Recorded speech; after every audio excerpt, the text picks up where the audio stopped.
నీ పరిశుద్ధ ప్రవర్తనలో ప్రభు కనబడాలి. శిలువ త్యాగ యాగాన్ని నువ్వు ప్రతిరోజు బలి అర్పణలో జ్ఞాపకం చేసుకోవాలి.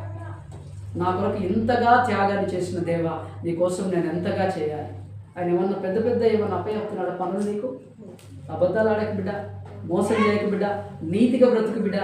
నా పేరు పెట్టబడినటువంటి ప్రజ కనుక నేను సాక్షిగా ఉంచాలనుకుంటున్నాను. ఇన్ని సంవత్సరాలు నీ కరువుతో ఉన్నావు, కష్టం నష్టాలతో ఉన్నావు, ఏ దీవెన నోచుకోకుండా సాగిపోయావు. ఈ రోజు నుండి నేను ఒప్పుకోగలిగి పశ్చాత్తాపంతో నువ్వు నా దగ్గరికి రాగలిగితే నేను నిన్ను ఆశీర్వదిస్తాను. ఈ భూమి మీద ఉన్న ప్రజలందరికంటే మంచి పదార్థాల చేత నేను బలపరుస్తాను. మంచి విటమిన్స్తో కూడినటువంటి ఆహారం తిన్న వారి యొక్క శరీరం ఎలా ఉంటుంది? వాళ్ళు ఎలా ఉంటారు? బలంగా ఉంటారా? ఏది పడితే తినటోళ్ళకి ఏమైనా ఉంటారా? శ్రేష్టమైన తినటోళ్ళు ఎలా ఉంటారు? వాళ్ళ వయసు కూడా తెలుస్తుందా? తెలియదు. నాగార్జున వయసు ఎంత ఉంటుంది అనుకుంటారు? చిన్న హీరో నాగార్జున వయసు చెప్పుడమ్మా 65 ఉంటుంది, దాదాపు 65-67 వరకు ఉంటుంది. కానీ అట్లా కనబడతాడా? వాళ్ళ కొడుకుతో పాటు సమానంగా కనబడతాడు సినిమాలో చూపిస్తే. అంత ప్రోటీన్స్ మెయింటెనెన్స్ చేస్తాడు. నేను ఎందుకు చెప్తున్నాను ఈ మాట అంటే, మనం శ్రేష్టమైన తీసుకుంటే శ్రేష్టతగా కనబడతాం, శ్రేష్టంగా కనబడతాం. దేవుని ఉద్దేశం అదే. భూమి మీద ఉన్న మంచి పదార్థాల చేత నేను పోషిస్తాను. దేవుడు అంత శ్రేష్టంగా ఇస్తానంటే మనం ఎందుకు పోగొట్టుకున్నాం? మనం ఎందుకు దాటిపోదాం? మనకు ఆయనకు మధ్య ఇవ్వకపోవడానికి కారణం ఏంటిది? నీ పాపాలే అన్నాడు. క్లారిటీగా చెప్తున్నాడు మాట. నీ పాపాలే. నువ్వు మారాలనుకుంటున్నావు, లేదు మారలే. మనుషుల ముందు నటిస్తాను. ఆ నటన జీవితంతో తీసివేసేసుకో.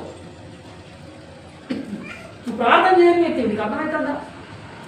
నువ్వు అసలు ప్రార్థన చేస్తేలా ఉన్న సంగతి నీకు అర్థమవుతుందా? నటిస్తాను నువ్వు ప్రార్థన చేసినట్టు. నిజమంటావా కాదంటావా? గంట ప్రార్థన చేస్తాను మన వ్యక్తిగతంగా లేదు.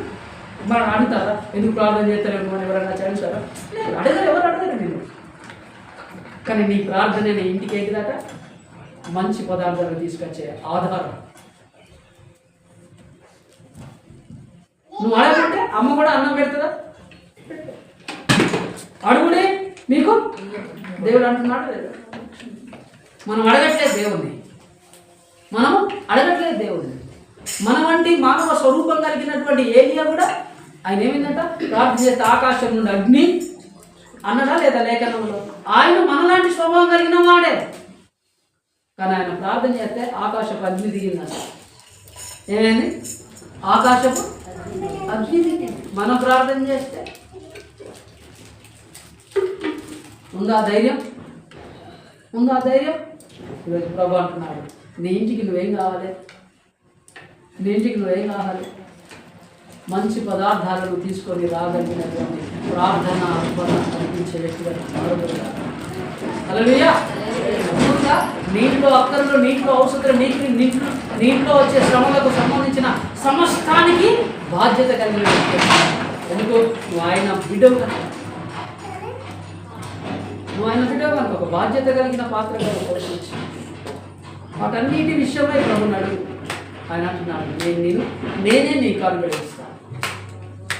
భూమి నాదే, దాని సంపూర్ణత కూడా.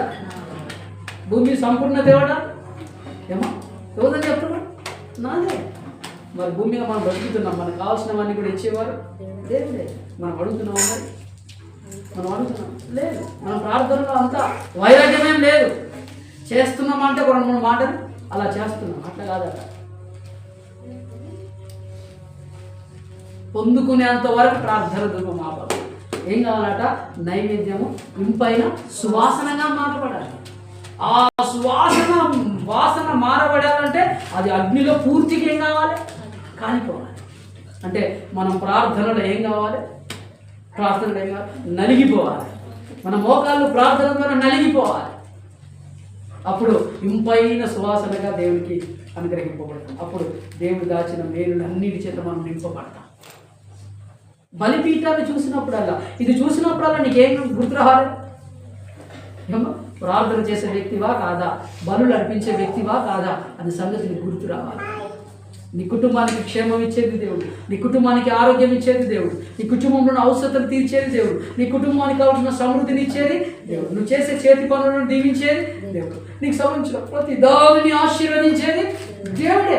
అలాంటి దేవుడిని అడిగే విషయంలో ఎందుకు నిర్లక్ష్యం చేస్తున్నావు? ఇదే ఈరోజు నీకు ఇచ్చే ఉపదేశం. ఆయన ఉద్దేశంలో ఇప్పటికే నువ్వు ఆ ఉన్నతమైన స్థాయిలో ఆశ్చర్యకంగా ఉండవలసినటువంటి వ్యక్తి. అది ఉండకుండా ఈరోజు నువ్వు కొట్టుమిట్టాడుతున్నావు లోకస్తుల వల్ల. అందుకే అది చూసిన దేవుడు ఈరోజు నీతో మాట్లాడుతున్నాడు సమాధానపరచడానికి. ఈరోజైనా నువ్వు దేవుడితో సమాధాన పడగలిగితే, సమాధాన బలి అర్పించగలిగితే, నిజంగా ఈరోజు నుండి నీ జీవితం ఒక ఉన్నతమైనటువంటి కృప కలిగిన ఆశీర్వాదంలో సాగిపోతుంది. ఆయన ఉద్దేశం ఒకటే, నేను సియోనులో ఆనందకరంగా చూడాలి, సంతోషకరంగా చూడాలి, దీవెనకరంగా చూడాలి. దేవుని యొక్క ఉద్దేశంలో, దేవుని అద్భుతమైన కృపలో నువ్వు సాగాలని కోరుకుంటున్నాను. నువ్వు రాగలిగితే ప్రార్థన గదిలోనికి రాగలిగితే మోకాళ్ళ పైకి మంచి పదార్థాల చేత నీకు దేవుడు పోషిస్తాడు. శ్రేష్టమైనవి నీ ఇంట్లోనికి ఆయన అనుగ్రహిస్తాడు.